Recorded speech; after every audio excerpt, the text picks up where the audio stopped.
good at football above the line and bad at football below the line. I'm not saying what's the opposite of Mason-Dixon line? The cold as hell line. That's what this thing is right here.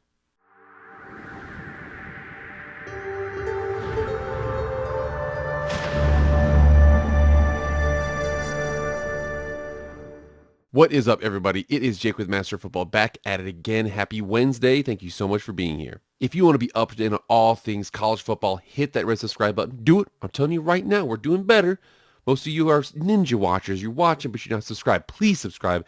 It helps the channel out a lot. We got a lot of stuff coming. I'm gonna be one of the most prolific off-season college football reporters out there. Trust me, just do it. Hit the red subscribe button. You'll not be disappointed. Also the like button too, and follow on Twitter/X. That fam is growing. Without further ado, let's get into the video. All right, guys. So I am reporting here just a couple days after one of, if not the best days, the most entertaining days in CFB history. We had two semifinal games.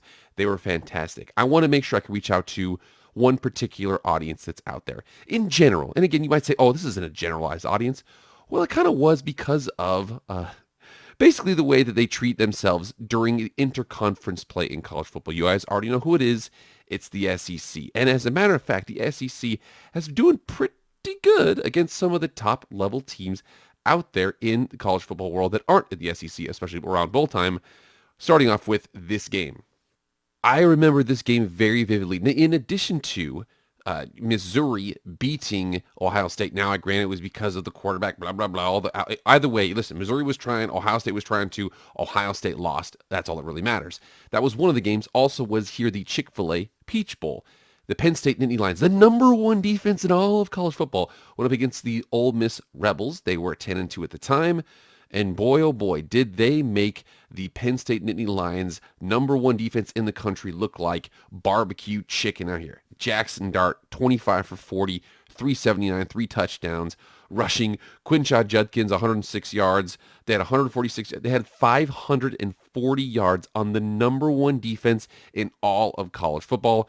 Drew Allar, he had 295, 2 touchdowns, 1 pick. He had 72 QB rating. That's not bad, but at the end of the day, it was very, very apparent that the Ole Miss Rebels ran the Penn State Nittany Lions out of the game. At one point in the fourth quarter, they were up 3 touchdowns, and you heard it in the crowd. SEC, SEC, SEC. They want to let you guys know it just means more down in the South. Now, with that, you would assume that obviously, listen, it's very, very clear that the SEC, 13 of the last 17 national champions were in the SEC. It's very clear that they are going to be doing just fine. Not only do they have a pseudo SEC team in Texas playing against Washington, they also have the Alabama Crimson Tide, the team that when it was announced, it looked like Michigan was scared in their boots. They had to play them. Ultimately, this is how it went, though.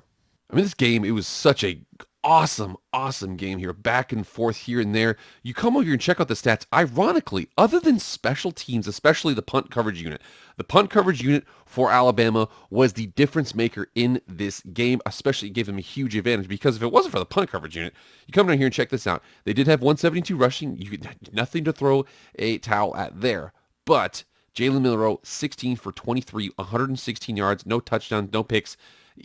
I just don't understand. That was just 5 yards per attempt. That's not very good. J.J. McCarthy, a little bit more controlled in the passing game, almost to a pick on the very first play.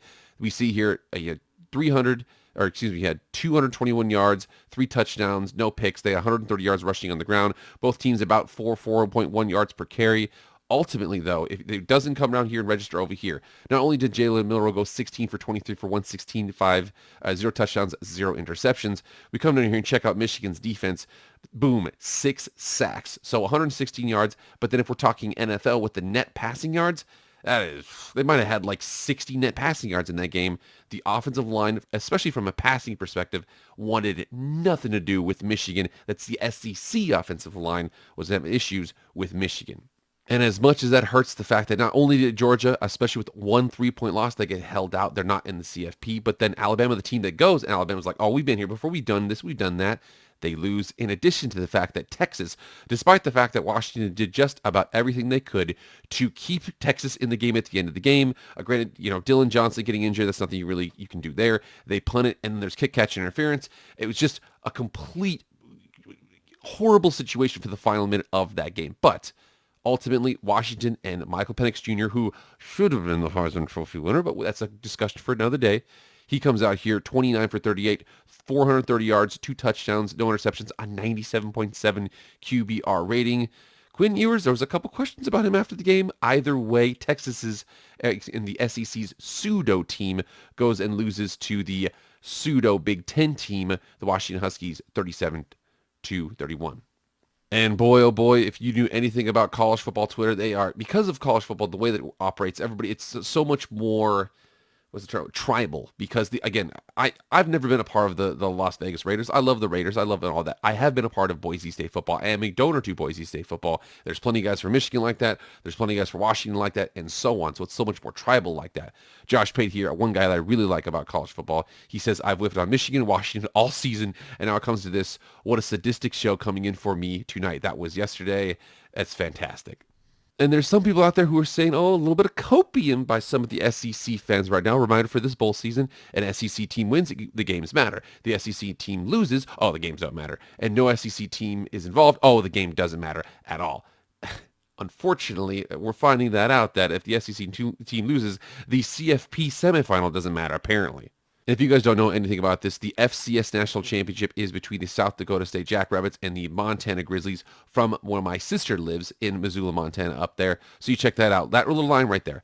So up here we've got Seattle, Washington, the Huskies, Missoula, Montana, the Montana Grizzlies, the South Dakota State Jackrabbits over here, and then we have the Ann Arbor with the Michigan Wolverines. Good at football above the line and bad at football below the line. I'm not saying, what's the opposite of Mason-Dixon line? The cold as hell line. That's what this thing is right here. And not even just with that CFP game. And again, there was plenty of games there where the SEC ultimately won. We see the fact that LSU beat Wisconsin. We see the fact that Missouri beat Ohio State. We also see that one big one there, the really surprising one, which is Ole Miss running up and down on Penn State.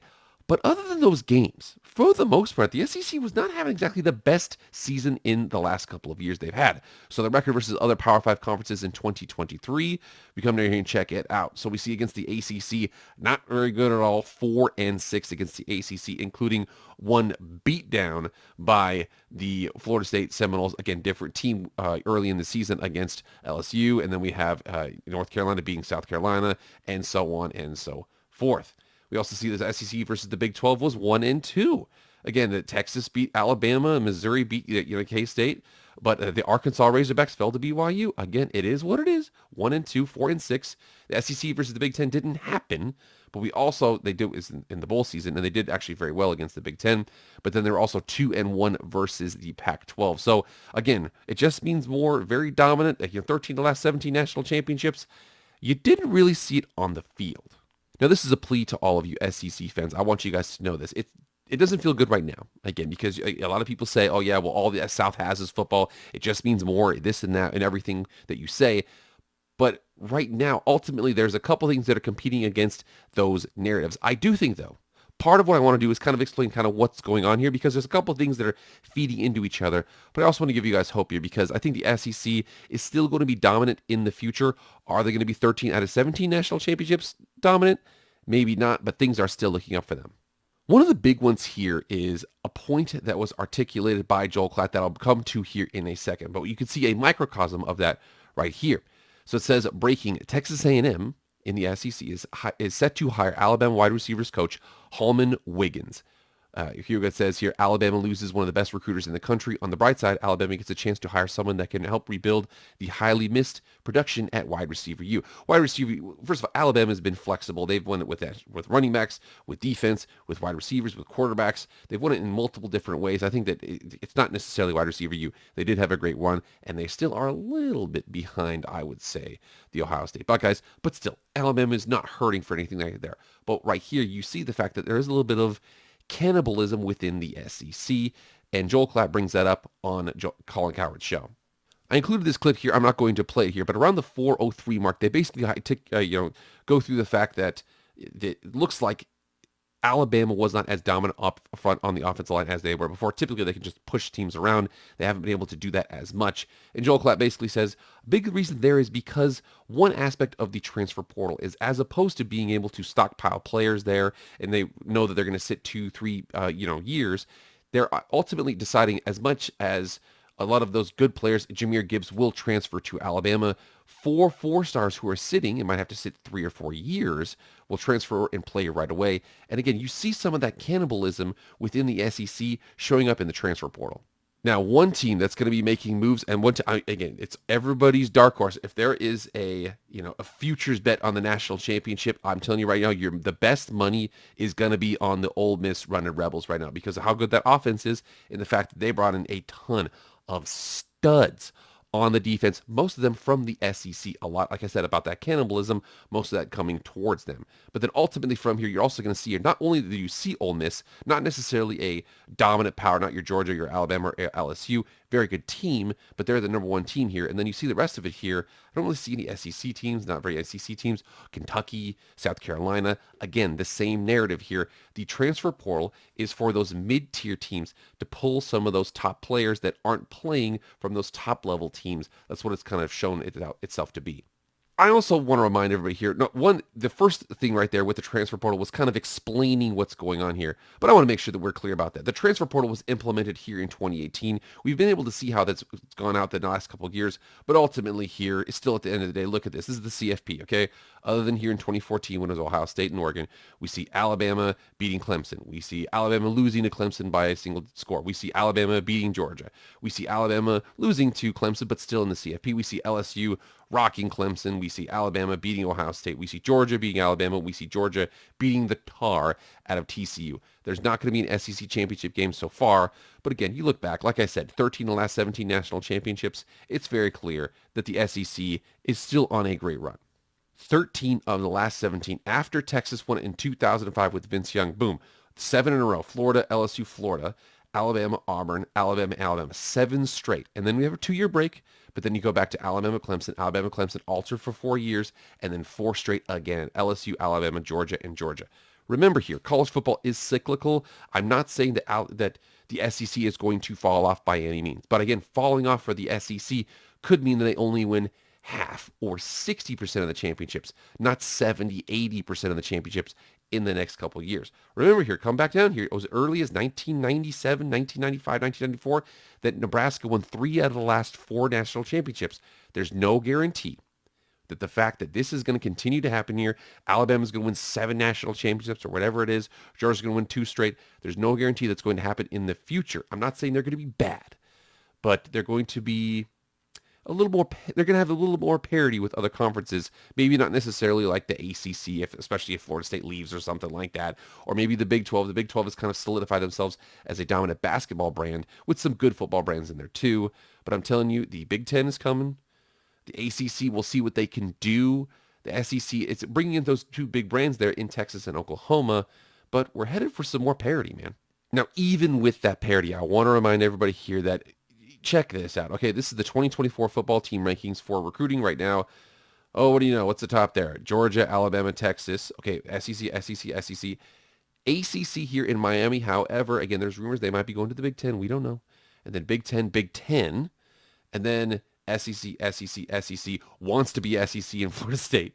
And then we have Notre Dame, ACC, SEC, Big Ten, SEC, Big Ten, SEC. All the way down here, 22 is when the first Big 12 team shows up in Texas Tech. But you can see the fact that, what is it, SEC in Missouri, SEC in Kentucky, SEC in Arkansas, SEC desiring in North Carolina. Again, checking this out, they're still going to be dominant. Do I think, though, what's going to happen here is that the transfer portal is going to eat at some of these and how high these scores are over here. Ultimately, still, though, it comes down to players on the field, and the best players on the field still commit mostly to the SEC teams. Big Ten's coming a little bit here, but again, SEC should be just fine for the future. And one not talked about as much situation for the SEC that is a boom. One, there's an issue with some of this, but this is the 2024 schedule for the SEC, and this is going to be incredible. First of all, look at Georgia's schedule. Last year's schedule, I was a little critical of it. Again, they had a game with Oklahoma. It was taken off the ballot, blah, blah, blah. I totally understand that. But now, Clemson against Atlanta. Boom. We got that right there. We got at Alabama in September. We got at Texas. We got at Ole Miss. These are going to be incredible games. Hosting Tennessee. Florida is going to be better. We'll see. Again, Billy Napier's had a little bit of an issue. He's been recruiting very well. But that is an incredible schedule down here. You can see with them. LSU, this is awesome here. Versus USC in Las Vegas. We have at Texas A&M, we have at Florida, we have home against Oklahoma. The really crazy one is checking out and seeing what's happening with the Oklahoma Sooners in the next season. Very first SEC game, home against Tennessee, at Auburn. You got the Red River rivalry here between the Texas Longhorns. You got to go to Ole Miss. You got to go to Missouri. You host Alabama, and you visit LSU. This is one of the coolest schedules I have ever seen. Oklahoma is coming in. I'm telling you guys, as much as we're worried about this, the SEC is going to be just fine. Maybe not 13 out of 17 fine, but they're going to be just fine. You knew there were going to be a lot of people that were rubbing in the SEC's face the fact that not only were they the fourth-rated team and barely got in, and some people said it might have been off the merit that Florida State should have got in, not how they played on the field against Georgia. But you will see the fact that there was discussions that the SEC should have been left out of the playoff, and the fact that they were bounced very first game here. Again, the SEC is going to be just fine. I do think, though, the transfer portal is going to eat away at some of those recruiting rankings. The SEC still dominates recruiting rankings, but for every Jahmyr Gibbs who commits to Alabama, there's going to be 3 or 4-star guys that are like, I could wait 2 years, or I could go to this team in the Big 12, this team in the ACC, and play right away. They're ultimately deciding to do that. Again, still not going to be not dominant, but they're not as dominant as they were before. All right, guys, get in the comments right now. What do you guys think? I personally think that we're headed for a golden age of college football. We'll see what happens if the networks try to destroy it. The networks being ESPN and Fox, if they try and destroy the ACC or the Big 12 or what. I don't know what's going to happen there, but I do know that, especially with what's happening so far, we're seeing a lot of on the field level off a little bit. Nobody would have been surprised if Oregon, who just beat the tar out of Liberty, would have been in the CFP. They would have probably been favored in a couple of those games against some of those teams. Again, golden age of college football. That means the SEC might take a small step back. Small step back for them, though, is 8 out of 17 as opposed to 13 out of 17 national championships. All right, guys, that's it. Thank you so much for being here. Please like, share, comment, subscribe, do all that stuff. I appreciate it. So for me, guys, I'll see you guys later. I am out.